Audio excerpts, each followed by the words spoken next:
Hello, Cleveland. Welcome to the Dogland Podcast. I am your host, Anthony Joki. Last week we had our first ever playoff preview podcast, and this week we get to have our first playoff victory podcast. And it wouldn't be a Dogland playoff victory podcast without my co-host, Jack McCurry. Jack, how we doing, man? Is this still a dream or is this reality, man? It's reality. Like I had to double check when I woke up on Monday that I wasn't dreaming, but this is reality. We have a playoff victory podcast. It is crazy, man. There was no better feeling waking up Monday morning and going into work, and everybody was like, "How are you doing?" And I was like, "I'm freaking great." Like I was in a great mood. Of course, the Buckeyes ruined it Monday night, but that's a whole nother story. But uh, it didn't ruin it too bad because the fact that you and I both, Anthony, because I don't know how much you remember from '95 because we were both really little, but to finally experience a Browns playoff victory, it's unbelievable. Like I'm still on cloud nine. Like nothing can ruin my mood. Like I've been in the best mood since Sunday night, and I don't know what could ruin it, but I don't think anything really could. The Buckeyes didn't ruin it for me because I said going into this last weekend that, back in 2003 when Ohio State and Pittsburgh played on the same weekend. Ohio State playing for a national championship. Uh, the Browns playing Pittsburgh in the playoffs. The Buckeyes won that championship and the Browns lost. Going through this weekend, I was very comfortable with, all right, if the Browns win, I would be totally okay if Ohio State lost. Like I would have taken the reversal of the result, and that's what happened, and I'm cool with it. Like I've had a smile on my face for the last 48 hours, and there ain't nothing that's going to take it off my face. Now that could change come next Sunday, but um, I just I can't believe what we watched on Sunday night. Like, I've taken, and many of us have taken crap over the last 18 years for um, that playoff game against Pittsburgh. Like, growing up, going to school, um, I had a lot of Steelers friends, and you have to wonder, how I had so many Pittsburgh friends living, 45 minutes east of Cleveland, but I had a lot of Steelers fans who were friends growing up, and I still do. And they remind me every now and then about that 2003 game. Well, this is like the greatest gift I've ever gotten because now with not only the Browns beating the Steelers in a playoff game, but dominating them with the circumstances the Browns um, were facing this past weekend. This is nothing short of incredible, and I'm just thoroughly happy that we got to sit there and enjoy that 60 minutes of football on Sunday night. Oh no doubt. Right from the onset, it was just like, is this really happening? Like the very first play set the tone, and it was like my jaw dropped, and I was just like, that this can't be real. I mean, and let's go ahead and dive into it, Anthony. Like the opening snap of the game, the Steelers take the ball, and Pouncey snaps the ball over Roethlisberger's head, and then he looks at Connor, and they just start running after it, and it goes all the way into the back of the end zone, and then our guys jump on it, and it's already 7-0, like 10 seconds in. Like, what was your thoughts? Like, like, what were you thinking when all that transpired? See, like typical, when I saw that ball hit the ground, I'm like, oh, okay, this is going out the back of the end zone, right? And we'll get a safety, and then the Browns will, be up 2-0, and then we'll get the ball and whatnot. But, the fact that they were able to fall on that and get on that ball, and the fact that Roethlisberger looked like he wanted no part of recovering that football, uh, that was now you can't ask for a better opening, right? When you're a team who's facing a lot of challenges and a lot of circumstances, with COVID and not having your head coach, and it's been well documented the amount of things the Browns were facing going into that game on Sunday night. To get a turnover on the first play of the game and to have it result in a touchdown, best start you could ever hope for. And it seriously gave the Browns momentum right from the get go. And to be honest, the Browns had it until halfway through. Halfway through the third quarter or so when Pittsburgh scored those couple touchdowns, but to be able to build that momentum off that first play, I was talking when we were talking to Tony Serino last week on the podcast. I said I have a feeling that this could snowball one way or the other, and for the Browns, that first play it snowballed into their favor, kind of like that first game against Pittsburgh early on in the season when the Browns got blown out. But you can't ask for a better start, and it just continued to build and build and build, and eventually the Browns took a 28-0 lead. I mean, you couldn't have scripted that first quarter any better. Like it's just not physically possible to even come up with a better scenario for the Browns to be able to jump up to a 28-0 lead, scoring the most points in the first quarter in postseason history. Like you can't script what happened, and for once it was on our side this time. You know what it reminded me of? Do you remember the Super Bowl between the Broncos and the Seahawks a couple years ago? Yes, I do. Remember when the ball went over Peyton Manning's head, the opening snap, and then the Seahawks just took him to the woodshed after that. That's what that game reminded me of. At least the first quarter and into the second quarter, like Cleveland, all the momentum shifted to Cleveland's side, and they just took it and they ran it down Pittsburgh's throat. They were throwing on them at will.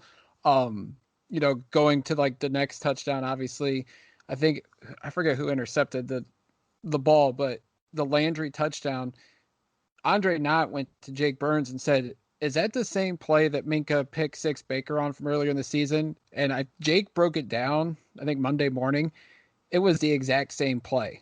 So I think either Van Pelt or somebody up in the booth seen something, and Baker, they seen the coverage, and Baker was able to pull it off correctly that time, and Landry was able to cash in on a touchdown. So it was the complete revenge game, like right from the onset. Cleveland sticking it to Pittsburgh and saying like, "Hey, you all had your backups in last week, but this week everybody's in, and there's no excuses." Like, just watching how Cleveland dominated Pittsburgh, it literally felt like the changing of the guard in the AFC North Sunday night. And if that's the case, then hey, the Browns are about to dominate this division. Of course, Baltimore is going to be there, and I don't want to count out Pittsburgh completely yet, but it just felt like the changing of the guard for sure. It was MJ Stewart that picked off Ben Roethlisberger that first time there. I couldn't remember if it was Stewart or Redwine. Redwine was later on. I mean, yeah, Roethlisberger threw 4 interceptions. It's hard to keep track of who picked off who picked off when. I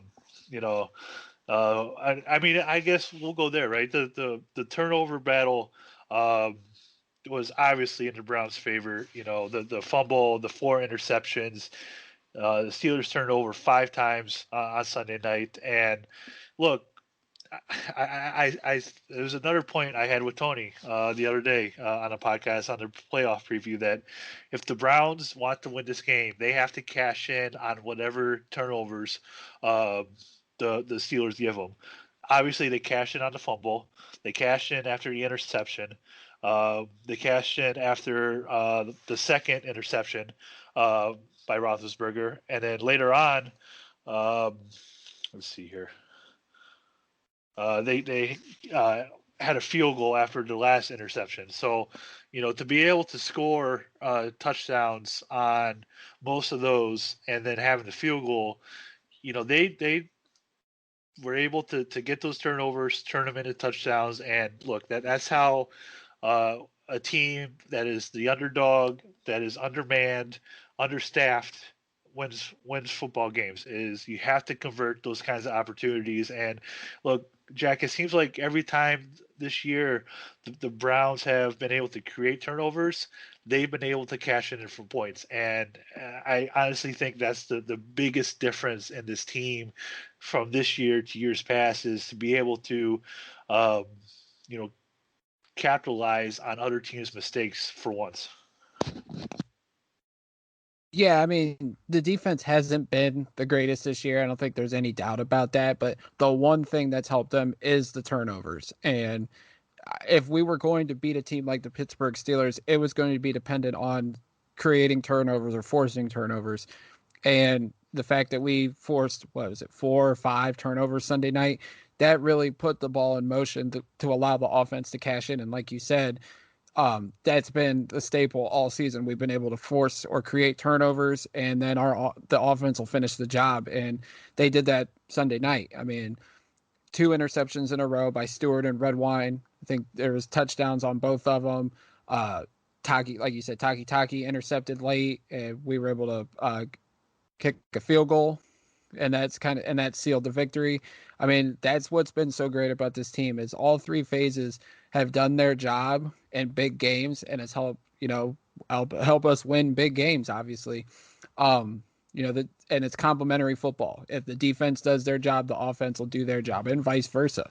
I mean, that's been the one great thing about this team all year is if we've needed a key defensive stop or a turnover, they've done it. If the offense has needed to put 6 on the board, they've done just that. And that's a great thing. Like Gerard Cherry always preached it for years and continues to preach it on the radio, complementary football.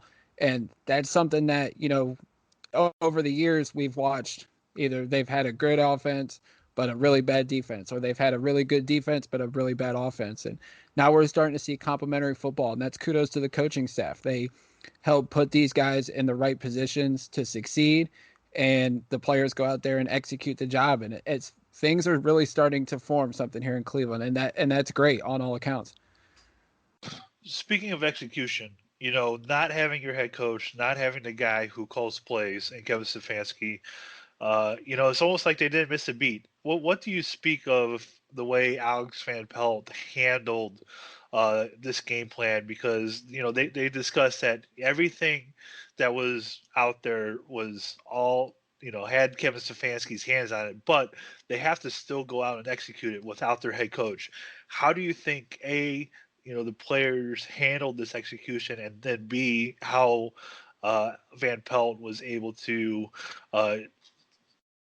execute the game plan that Stefanski put forth? I thought the players did quite well. I mean, based on reports, I think it was Aditi Kinklerbala from NFL Network. She said that Alex Van Pelt led the offensive meetings the entire year, and that's good. We talked about it a year ago when Stefanski got hired that he was going to be able to lead, to adapt, and put together a great staff. He did that with the hiring of Van Pelt, and while Stefanski calls the plays, Van Pelt essentially leads the offense weekly in the meetings, and that's good. I mean, Stefanski, I'm sure, sits back and watches how Van Pelt leads, and clearly he's done a good job. And we also know that Van Pelt helps in the game planning as well with Stefanski. So that I think the players feel comfortable with Van Pelt. And obviously, when the news came down last week that Stefanski had COVID, I think it was business as usual. Stefanski's leading the entire team meetings during the week, but it was still business as usual. Van Pelt led the offensive meetings. Joe Woods led the defensive meetings. The only difference was Stefanski wasn't there on Sunday night. I mean, they had to switch things up. Prefer was obviously the head coach, but Van Pelt was calling plays on offense. Woods was leading the defense. Prefer's job essentially was, for challenges, whether to go for it and to call timeouts and all that. So it's a credit to Stefanski because, he was the leader. He puts everybody in their roles and everybody follows suit. Now, and then obviously with the COVID change, Prefer led the charge on game day, but it was still business as usual. So as far as Van Pelt goes, he called a good game. I had no complaints with anything that he did offensively. He kept it balanced with the running game as well as the passing game. I think everything was executed perfectly. I don't think there was, outside of drop passes and whatnot, the offense was phenomenal Sunday night. And when they got the ball, they took it down the Steelers' throat, whether it was through the air or on the ground. So not much to complain about on the offensive side. I think my favorite drive was the one in the early in the fourth quarter when they get the ball back. The Pittsburgh had gotten 2 touchdowns in the second half. The Browns punted 3 times, and the Browns forced a punt after a 3-and-out by Pittsburgh. They get the ball back on their 20-yard line, and they open out with a pass. They were trying. It seemed like they were trying to drain the clock, right?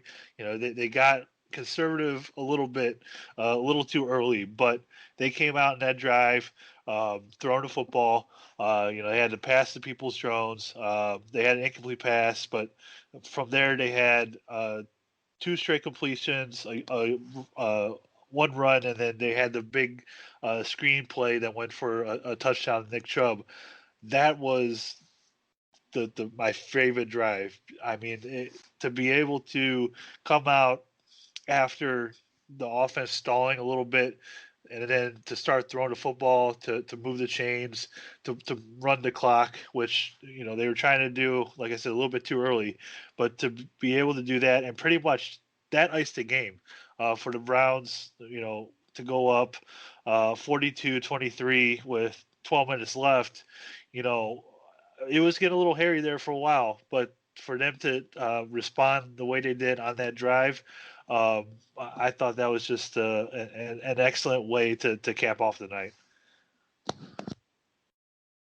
Absolutely, and I think people were kind of astonished that it was Chubb that was in there for the screen pass. Everybody kind of expects on passing downs that it would be Kareem Hunt, but I think people underestimate at times how good of a pass catcher Nick Chubb can be out of the backfield. He proved it well Sunday night. I think he had 4 catches in addition to his 60-plus yards on the ground running the ball. I mean, when those two are clicking, Hunt and Chubb, I mean, outside of Derrick Henry, who I know had a bad playoff game on Sunday for Tennessee, there's not a scarier running attack than the Cleveland Browns. And I'm not being biased when I say that, and I think a lot of national people would say that as well, because Chubb and Hunt can hit you both on the ground and in the passing attack. And I think that's scary because while people say like the Browns may not have a number 1 receiver right now because OBJ's on the sidelines, I mean, you have Landry, you have Higgins, you have Peoples Jones, you have Kadarius Hodge when he's out there, you got the tight ends, you also got those 2 running backs. And so that was a great play call by Van Pelt, and everybody was able to execute. And Chubb got out into open space, and there was no one around him. And that was the craziest thing to me, is that he was able to catch that ball and then just turn and cut down the sideline, and there was nobody there for those 40 yards. And I was just like, what is Pittsburgh doing on defense? Not complaining, obviously, because the Browns scored, but that was the most astonishing thing, that there was no one within 10 yards around Nick Chubb. Yeah, they showed that on the podcast, and you could thank J.C. Treader for his block that really sprung Chubb on that play that allowed him to get those 40 yards for that touchdown. Despite the offensive line missing Joel Bitonio, I thought they played just a tremendous game. Michael Dunn looked very good. Even after he got hurt, Hance came in and played well. And they brought up on the broadcast, Jack. How many times did you hear Cameron Hayward's name on Sunday night? I did not hear it once, except when they brought that point up.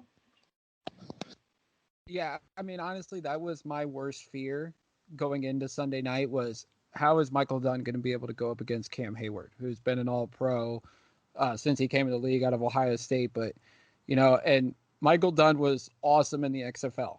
Him and I think the other guy, Storm, I don't remember the guy's name, but those were the top 2 tackles in the XFL. When the Browns got him, I was like, well, this is intriguing.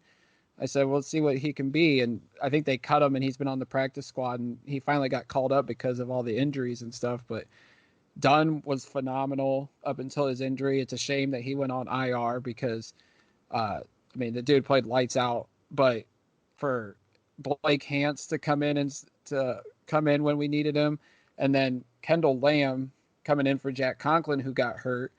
And the first play, like, Kendall Lamb got blown up, but then after that, the offensive line was great Sunday night. Baker got pressured 4 times. It was the first time in 74 games or 73 games that the Pittsburgh Steelers did not record a sack, and that was an NFL record for consecutive games with a sack. So I mean, the offensive line was great. They have been all season. I mean, when you have, but Conklin, an All-Pro, and then Batonio and Teller, second team All-Pros, and then Wills was a great rookie, and J.C. Treader's. I mean, he never gets any consideration for Pro Bowl or All-Pro, but he should because he's played through injuries. He's so tough. I mean, this line, I think that was the biggest takeaway, Anthony, was not only did our offensive line dominate, but our defensive line was dominant too. And that's with, not having Olivier Vernon out there. Myles Garrett still recovering from COVID. I mean, Ogunjobi, Richardson, Vincent Taylor, Porter Gustin, Adrian Claiborne. I mean, all those guys stepped up. I mean, it was an absolute team victory, like I said earlier. But the fact that we dominated the Pittsburgh Steelers in the trenches on both sides of the ball, I mean, that might be the biggest takeaway from Sunday night.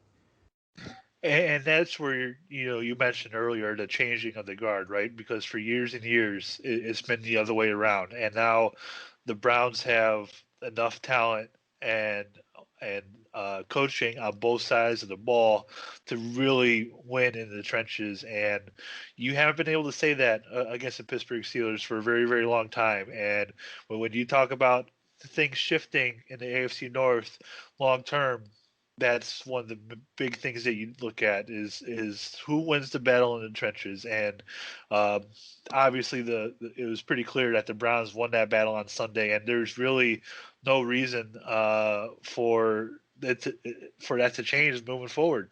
The Steelers have a lot of free agents on both sides of the ball, and that team is going to look very different next year. So it is, and especially on their offensive and defensive line. So um, this coaching staff has done a tremendous job for the Browns in preparing both lines, and the amount of talent that's out there is absolutely incredible. Let's talk more about the defense because, you know, there was a lot of frustration, online during the game about the defense, and some of it's warranted, some of it's not. When Roethlisberger throws the ball 68 times. This year, he's been um, the fastest in getting the ball out from snap to throw, and that alleviates a lot of the pressure that he faces. And you know, you saw some complaining of where's Miles. Why can't this team get a sack and whatnot?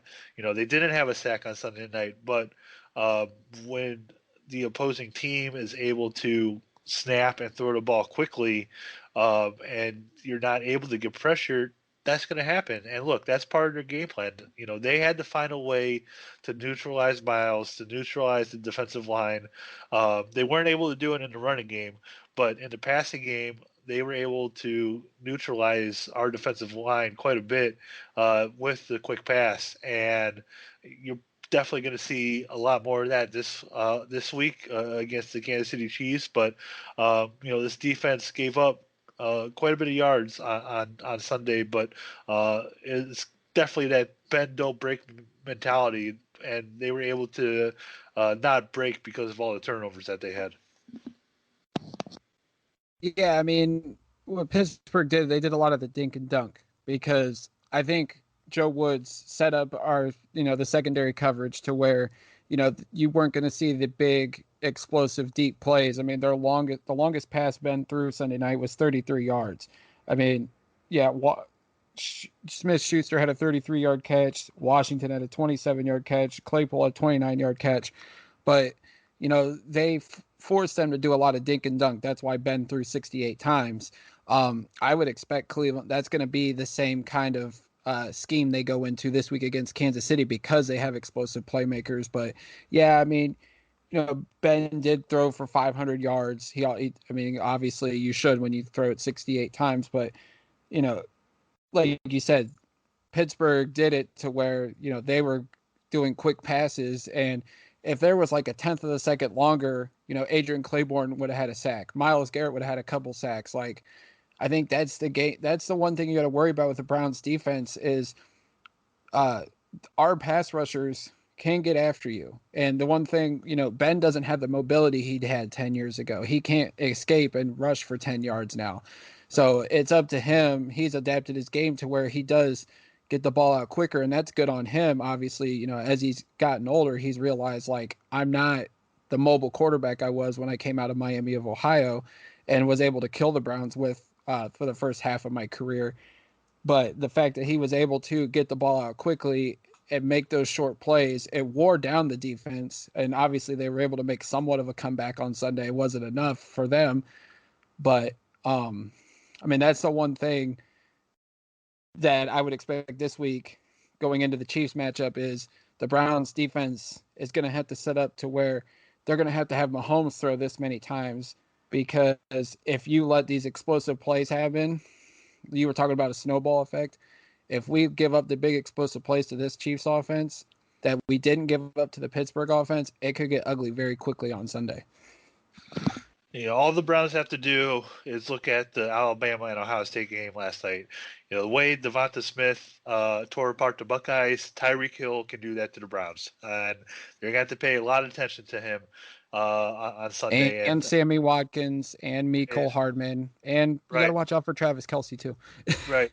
Yeah, I mean, obviously, you have to pay attention to everybody, but Hill's the guy that just breaks many defenses, and it's certainly going to be the key matchup is to see what they can do with Watkins, or to see what they can do with Tyreek Hill on Sunday. That's going to be the big one.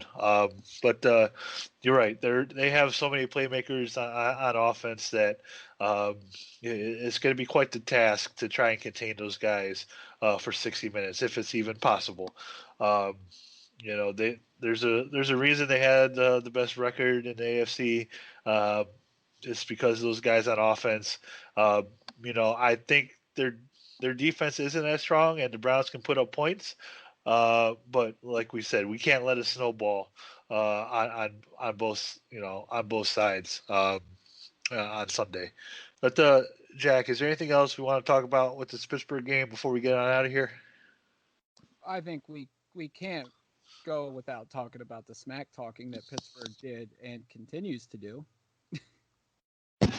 I mentioned earlier, right? I have quite a few friends who are Steelers fans, and they're tired of the talking too. They're like, "You got your butt kicked, shut up, and let it be." But the way that Juju's comments last week, the Browns is the Browns, and there were a bunch of nameless gray faces and whatnot. And then, after the game, you had Chase Claypool saying that the Browns are going to get clapped next week against Kansas City. Like, you would think, like, trash talking during the week is all right, but still trash talking after you got your butt handed to you on national television. You would think at some point you would learn to be quiet. And to me, Jack, this is very un-Steeler like. Those guys over there for a long time, don't really say a whole lot. But it just seems like over the last year or two that they've started to talk a lot more. And I don't know if that's a product of, Mike Tomlin and what's going on there and whatnot, if it's just the personalities that they have now. But you would think that after getting your butt handed to you on Sunday Night Football in the playoffs, you would shut up. But they want to continue to talk, and let them talk. They're the ones sitting at home this weekend. The Browns are the ones playing. Correct me if I'm wrong, because I don't remember too much, but I don't recall Hines Ward, Troy Polamalu, James Harrison. Like, none of these guys. They did their talking on the field. Exactly. Like, I think this is a product of the generation we live in.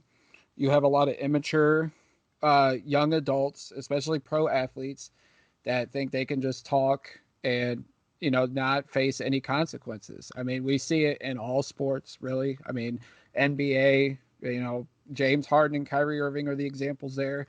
And unfortunately in the NFL, it's Juju Smith-Schuster and Chase Claypool. Like, you guys got served your humble pie after all the smack talk, and now you can't take it because, like you said, you got embarrassed on national television. And now this week it's Sammy Watkins doing it for the Kansas City Chiefs. Like, and the thing they don't realize is that's bulletin board material. Like Jarvis Landry was on with Pat McAfee earlier today, and he goes, we seen it. We didn't really talk about it, but we seen it, and we knew like it was out there, and that's just more motivation for us. And you've seen what our players did to Juju. Like Terrence Mitchell, every time he was covering Juju, he was roughing him up. I would expect the same thing to happen to Sammy Watkins on Sunday. The only thing is Sammy Watkins is pretty fragile. He might twist an ankle if the first time he gets roughed up by one of our corners. So I mean, it's the generation we live in. Like people think they can talk and not face any consequences. And I mean, Juju and Chase, you guys got your butts kicked. Just shut up and go away and work harder. It's not the same old Browns anymore. The Browns is the Browns, and Damn right. uh, of all the things that get revived in 2021, I didn't think it'd be bulletin board material, but between Dabo Sweeney and the stuff he said against Ohio State, and then Juju Smith-Schuster and Chase Claypool, like I didn't think that we get the bulletin board material back, but here we are. I love every second of it because look, when you go into Pittsburgh on Sunday night football in the playoffs, completely dominate the team. Look, like I said earlier, I've earned a whole new level of trash talking for the next like 9 months. I think a lot of us Browns fans have, because the amount of crap that we've taken over the years, especially from Steelers fans, we could dish it back for a while now, and it's certainly going to be enjoyable.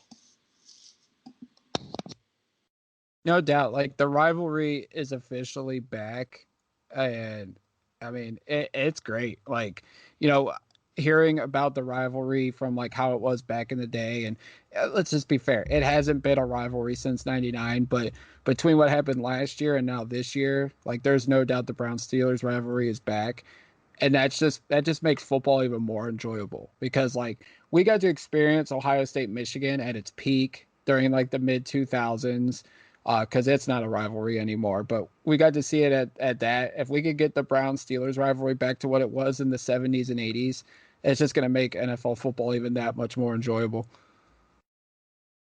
Oh yeah, the NFL would love to have the Steelers and Browns have the rivalry and bring it back to what it used to be. Because did you see the rating that the Browns popped locally for the game on Sunday night?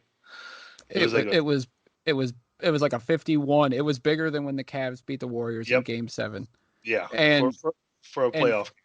and for nationally, it was the most watched primetime show since last year's Super Bowl.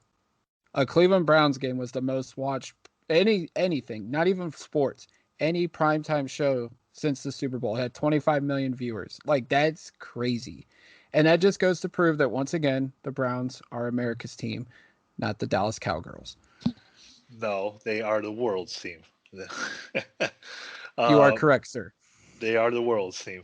But yeah, to be able to pop that kind of rating, and I think it's pretty clear that the entire nation, except for Western Pennsylvania, was rooting for the Browns. I would tend to guess on Sunday Night Football. Fine, we'll take all the bandwagoners we can get. Uh, you know, it's nice to have that result on Sunday night. And like I said, a smile has not left my face in the last 48 hours, and I don't think it's going to all week, maybe even all off season. I don't think it's going to leave me here. But Jack, I think we'll be back in a couple days here to preview um, the division round of the NFL playoffs. The game between the Cleveland Browns and the Kansas City Chiefs. I never thought we'd get there, especially this season. But look, I said last week on the podcast, after the Browns made the playoffs, now that we made the playoff, we have one goal, and that's to win the Super Bowl. You told me I was jumping the gun a little bit on that, but look, we win on Sunday against Pittsburgh. Now we're only one win away from playing in the AFC Championship game, and how great would it be for the Browns? to be in the AFC Championship game against the Baltimore Ravens and have a chance to beat Baltimore to go to the Super Bowl. I think that would be the matchup that everybody wants to see. Oh, absolutely. I mean, it would be nothing more enjoyable than playing Baltimore and then beating them to go to the Super Bowl. But I've been talking with our buddy Kevin Mazzari, and I kind of want to see Browns Bills more. Like me and my other buddy Matt, like for the last 10 years, we've been in our Madden online franchises. We've been playing Browns Bills in the AFC Championship, and I said one day it's going to happen in reality. So I'm more leaning towards Browns Bills. Plus, Kevin will be on the podcast if that happens. But I mean, Browns Ravens is definitely a solid consolation prize, and it would be even sweeter to knock out the Steelers and Ravens in the same playoff run to go to the Super Bowl. Like it's almost borderline my dream scenario to beat Pittsburgh, to beat Baltimore in the playoffs, and to beat the Patriots. But the closest to that is we could beat the Steelers. Well, we beat the Steelers. We could beat the Baltimore Ravens, and we could beat Tom Brady in the Super Bowl. I think that would be a pretty darn good way for the Browns to win their first Super Bowl. It would exercise all the demons. They pretty much. I mean, they exercise a lot on Sunday night, so um, the next one is to win the Super Bowl. And I didn't think those words would be uttered this season, but you go into every year with the opportunity being one of 32 teams.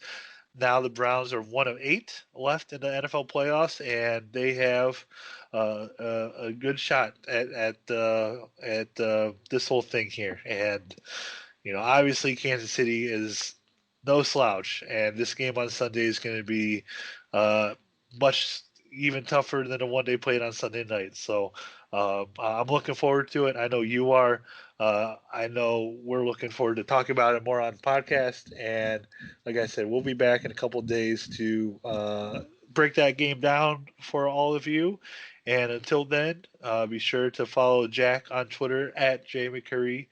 Oh, I forgot your username. Is it Jack? At Jack McCurry 08. I almost threw out your old one. Um, that's fine if that's the only mistake on this podcast for today.